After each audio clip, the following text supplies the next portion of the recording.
안녕하세요, 박미수 원장입니다. 항상 구독해 주시고 좋아요를 눌러주셔서 진심으로 감사드립니다. 오늘은 근육의 중요성에 대해서 조금 새로운 이야기 드릴까 합니다. 오늘 주제는 하루 근육 1g을 지킨다면 중년 이후 근감소를 막을 수 있다. 즉 근육량 걱정 없이 5가지 생활 원칙을 잘 지키자, 그렇게 말씀을 드리는데요. 사실 근육은 우리가 젊었을 때부터 우리가 미리 비축해야 되는 가장 중요한 신체 구성인자 중에 하나입니다. 젊을 때 얼마나 충실하게 최대치를 잘 이렇게 확보해내는 따라서 노년기에, 중년 이후에 삶의 질이 달라질 수 있는 대표적인 것들이 많죠. 그 중에서 가장 대표적인 중에 하나가 근육, 그리고 골밀도. 자, 우리가 20대, 30대 골밀도를 높여 놓으면 중년 이후에 고지혈당증으로부터 굉장히 자유로울 수 있는 여유를 가질 수 있습니다. 저는 최근에 우리 구독자분들에게 많이 말씀을 드렸습니다. 노화는 근감소이다. 즉 근육의 감소 자체가 노화의 가장 중요한 바로미터이다. 근육이 줄어들게 되면 우리가 활동하고 움직이고 자유롭게 운동을 하고 그런 부분에 대해서 크게 이제 제약을 받습니다. 그뿐만 아니라 새로 밝혀지고 있는 가장 중요한 사유 중에 하나가, 근육은 우리 몸에 있어 염증을 막아주는, 즉 그래서 혈관과 세포를 지켜주는 가장 중요한 보루 중에 하나라고 볼 수 있습니다. 우리 몸에 근육이 몇 개인지 아세요? 600개가 넘습니다. 근육은 30대 전까지는 계속해서 성장합니다. 근데 그 후에 나이가 들면서는 밀도와 기능이 떨어지면서 근감소로 이어지게 되는데요. 40대부터 우리 몸에 골격을 이루는, 골격에 붙어 있는 근육은 매 10년간 8%, 이제 봤을 때는 1년에 1%씩 줄어든다고 볼 수가 있을 것 같고요. 70대가 되면 그 속도가 굉장히 비약적으로 더 크게 이렇게 줄어드는데 10년간 감소율이 15%로 거의 2배 이상 증가하게 됩니다.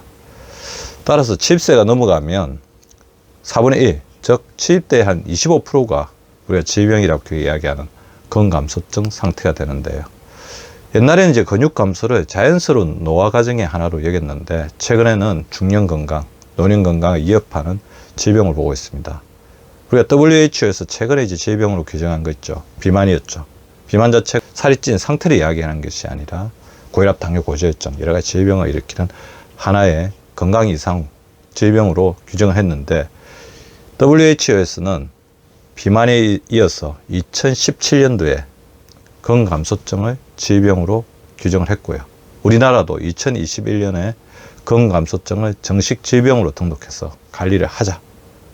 자, 고령화 시대에서 당연한 이제 어떤 추세나 결론이라고 할 수 있습니다. 따라서 근육 쇠퇴, 근육량이 줄어들고 근력이 감소되는 것은 질병과 노화의 대표 증상. 그래서 생체 나이를 결정하는 가장 중요한 지표 중에 하나가 바로 근육의 양과 그리고 근육의 기능을 나타내는 근력이라고 볼 수 있습니다. 따라서 근감소증은 굉장히 중요한 질병이다. 그래서 근감소증을 막기 위해서 지금부터 주의를 해야 한다.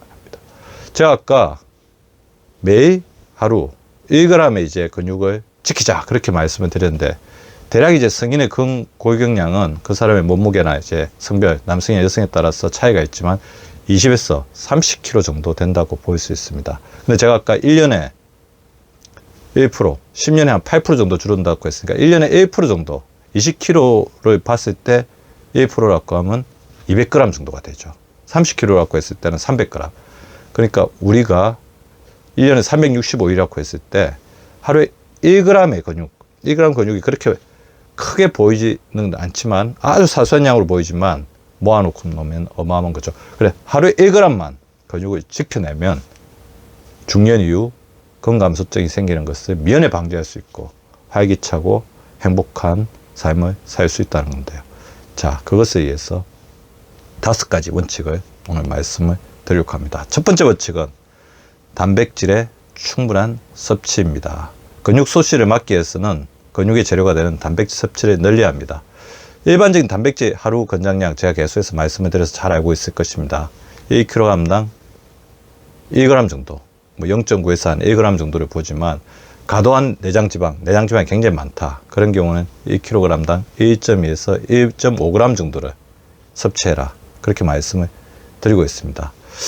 그런데 나이가 들수록 이제 우리 단백질 흡수량, 그 다음에 소화시키는 양, 체내 이용률 자체가 떨어지거든요. 그래서 소화 흡수 능력이 좋으신 분들이라고 한다면, 나이가 조금 들수록 근육량이 적다고 생각한다면 그 양을 좀 더 늘려 가시는 것이 좋을 것 같습니다. 근데 문제는 단백질이 소화가 잘 안 된다는 분들이 굉장히 많아요. 사실 이제 단백질 다이어트 할 때 단백질 섭취를 충실히 하면서 탄수화물 줄이려고 한 중요한 이유 중에 하나가 탄수화물 자체의 중독성도 있지만 단백질이 포만감을 주기 때문에 그런 경우도 있거든요. 포만감을 준다는 것은 흡수가 안 되는 측면도 있을 수가 있죠. 그래서 단백질을 잘 못 드시는 분들이 많습니다. 그럴 때는 일시적으로 소화제를 먹었으라도 단백질 섭취를 할 수 있는 본인의 능력을 기르는 게 좋습니다. 단백질 소화가 안 되니까 계속해서 기피하시면 건강감소증의 원인이 될 수밖에 없다는 거죠. 동물성 단백질, 식물성 단백질, 살코기 종류와 콩이나 두부 같은 식물성 단백질을 골고루 드시는 게 더욱더 효율성을 높일 수 있고요. 아까 제가 말씀드린 것처럼 나이가 들수록 보다 많은 양을 먹으려고 노력을 해주시면 좋을 것 같습니다. 근육량 하루에 1g씩을 지키려면 필요한 두 번째는 바로 식물성 영양소입니다. 근육을 먹여 살리고 근육에서 나오는 여러 가지 피로물질을 제거해서 근육의 피로도를 낮춰주는 가장 중요한 역할을 하는 게 바로 혈관이죠. 근육의 피로는 근육에서 만들어지는 젖산, 근육에 쌓이게 되는 젖산, 근육이 막 운동을 하고 활동을 하게 되면 젖산이 쌓이는데요. 이 젖산이 혈액을 통해 얼마나 잘 순환되고 젖산염으로 빠르게 이렇게 해소되는지에 따라서 근육의 피로의 해소 정도가 달라집니다. 즉 혈액이 얼마나 맑은지, 그리고 혈관이 얼마나 튼튼하고 잘 떨려 있는지에 따라서 근육의 피로 회복, 재생, 만들어지고 근육이 보호되는 것이 달라진다는 거죠. 자, 그래서 이런 식물성 영양소를 풍부히 드시는 게 좋은데요. 저는 이제 식물성 영양소에서 우리가 주의해야 될 여러 가지 영양성분들이 있다고 봅니다. 비타민 A, 비타민 C, 비타민 E, 그리고 각종 파이토케미칼의 대표적인 카로티노이드, 폴리페놀, 바로 셀레늄 같은 미네랄들이 굉장히 중요하겠죠. 비타민 A가 풍부하게 들어있는 음식, 계란, 노른자, 간, 두부, 견과류 등이 있을 것 같고요. 비타민 C는 각종 채소들, 과일에 충분히 있죠. 비타민 E는 녹색잎 채소, 양상추, 브로콜리, 시금치, 샐러리, 식물성 식용유 같은 부분에도 풍부하게 있습니다. 카로티노이드는 파프리카, 토마토, 그다음 레드비트나 당근 같은 부분에 들어있고요. 폴리페놀은 녹차, 두부, 된장, 셀레늄은 해산물이나 버섯 같은 종류에 들어있습니다. 제가 말씀드린 여러 가지 음식들을 충분하게 섭취하면서 식물성 영양소가 가진 혈관을 정화시키고 혈액을 깨끗하게 하는 그런 어떤 부분들을 충분히 실천해 주시기 바랍니다. 하루 근육 1g을 지키기 위해서는 세 번째, 새끼 식사를 반드시 해야 됩니다. 새끼 식사를 먹어야 하는 가장 큰 이유 중에 하나는 나이가 들수록 에너지 저장 능력이 떨어지죠. 그런데 식사를 제때 하지 않으면 근육에서 에너지를 이제 꺼내 쓰게 된다는 겁니다. 참고로 우리가 이제 근육을 써서 운동할 때는 이 운동의 수행력은 영양 섭취에 굉장히 많은 영향을 받습니다. 운동을 하고 나서도 적당한 영양소를 통해서 재충전을 해줘야지 근육이 소모가 되지 않습니다. 특히 탄수화물 같은 경우도 굉장히 중요해요. 간과 근육에 저장되어 있다가 운동 시 근육에 지방보다 빠르게 에너지를 공급하도록 하고 있어서 운동 전 적절한 탄수화물 섭취는 필수입니다. 연구에 따르면 운동 전에 적당량의 탄수화물을 공급했을 때 지구력이 10에서 16% 정도 향상된다고 알려져 있고요. 우리가 충분하고 꾸준한 운동을 수행해서 근육을 늘려야 되는데 탄수화물이 부족하다면 운동의 수행 능력이 떨어지거나 운동 중단 가능성이 높다는 거죠. 더불어 운동을 하는 중간에도 수분과 여러 가지 전해질 보충을 통해서 운동 중 탈수 현상으로 인해서 근육세포에 산소와 에너지가 공급되는 것이 방해되는 것을 막아주어야 합니다. 즉 수분과 전해질 보충을 충분하게 해줘야 하는 거죠. 운동 후에는 적정 에너지 공급을 위한 탄수화물과 근육 소실의 예방을 위한 단백질 섭취가 필수입니다. 물론 탄수화물 같은 경우에는 복합 탄수화물, 혈당 지수가 높지 않은 저항성 성분이 충분한 복합 탄수화물 위주로 섭취를 해주는 게 바람직합니다. 하루 1g의 근육을 유지하기 위해서 우리가 지켜야 할 네 번째는 바로 걷기입니다. 저는 세상에서 가장 좋은 운동이 걷기라고 보거든요. 걷기는 가장 기본적인 신체 활동이자 우리 몸 근육의 대부분을 차지하는 하지 근육, 허벅지 근육, 엉덩이 근육, 종아리 근육, 이 부분들을 골고루 발전시켜주고 이 부분의 혈액순환이 잘 되도록 하면서 염증을 풀어주고 경직이 되는 것을 막아주는 진정한 근력운동이라고 생각이 됩니다. 그래서 하루에 어떤 일이 있더라도 7,000보 이상은 반드시 걷자. 생활 속에서 계속 걷고 걷는 것 자체를 생활화 하셔야 됩니다. 우리가 걸을 수 있는, 걷고자 한다면 걸을 수 있는 기회들은 충분하게 열려 있습니다. 다섯 번째, 하루 1g의 근육을 유지하려면 가장 중요한 것, 마지막은 바로 근력 운동이겠죠. 자, 근력 운동, 저는 상체 근력 운동과 하체 근력 운동, 이 부분이 골고루 이제 돼야 된다고 생각이 되는데요. 자, 상체 근력 운동 하루에 한 5분 정도를 해보시면 좋을 것 같아요. 5분 정도.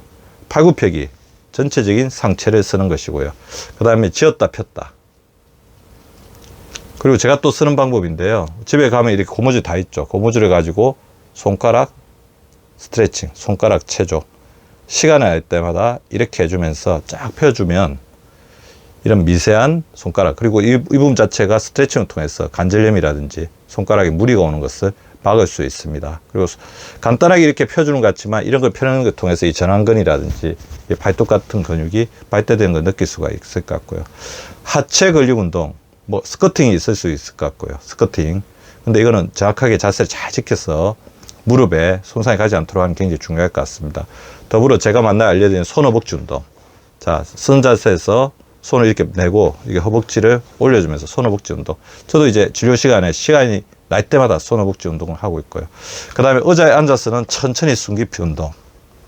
무릎을 모아서 가슴 쪽으로 끌어당기고 내리고, 끌어당기고 내리고. 아마 손 허벅지 운동, 천천히 숨 깊이 운동을 제가 이전에 영상들에서 계속해서 설명을 드리고 있으니까 잘 따라해 보시면 좋겠습니다. 상체 근력 운동 5분, 하체 근력 운동 10분, 하루에 15분 정도만 근력 운동에 이렇게 할애해 주신다면 굉장히 큰 도움이 될 것 같고요. 될 수 있으면 너무 무리하지 않게 운동을 할 때는 천천히 숨을 쉬면서 호흡에 집중하면서 해주시면 좋을 것 같습니다. 누누이 말씀드리지만 인생 최고의 부자는 근육 부자입니다. 그리고 최고의 연금은 근육 연금이 아닐까 생각이 듭니다. 우리 구독자분들 모두 근육 부자 되기를 바라면서 오늘 저희 강의를 마치도록 하겠습니다. 유쾌한 하루, 행복한 하루 보내시기 바랍니다. 구독과 좋아요는 박미수 박사 TV를 지속시키는 생명력입니다. 많이 구독해 주시고 좋아요를 눌러 주시기 바랍니다. 항상 감사드립니다.